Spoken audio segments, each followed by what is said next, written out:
আরও কিছু খবর নিয়ে এখন একটি ডেস্ক রিপোর্ট। বিএনপি চেয়ারম্যানের উপদেষ্টা মণ্ডলীর সদস্য ও ঢাকা ২ আসনের সংসদ সদস্য আমানুল্লাহ আমান বলেছেন, দেশের উন্নয়ন ও জনগণের কল্যাণে যা প্রয়োজন বিএনপি সরকার তাই করবে। নির্বাচনের আগে প্রধানমন্ত্রী তারেক রহমানের দেয়া প্রতিশ্রুতিগুলো পর্যায়ক্রমে বাস্তবায়ন শুরু হয়েছে। বিকেলে কেরানীগঞ্জের তারানগর ইউনিয়নে নদী ভাঙন রোধে অস্থায়ী নদীর তীর সংরক্ষণ কাজের উদ্বোধন শেষে প্রধান অতিথির বক্তব্যে তিনি কথা বলেন। ভূমি ও পার্বত্য চট্টগ্রাম বিষয়ক প্রতিমন্ত্রী ব্যারিস্টার মীর মোহাম্মদ হেলাল উদ্দিন বলেছেন, তদবির ও উৎকোচ ছাড়া মাত্র ১২৫ টাকা খরচে সরকারি চাকরি হয়েছে। বিগত ২০ বছরের ইতিহাসে এমন কোনো নজির ছিল না।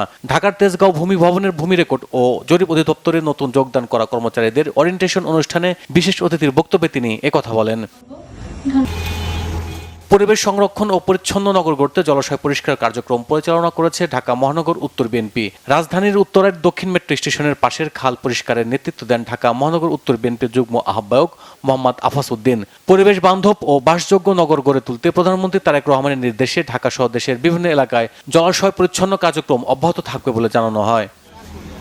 Bangla vision news desk.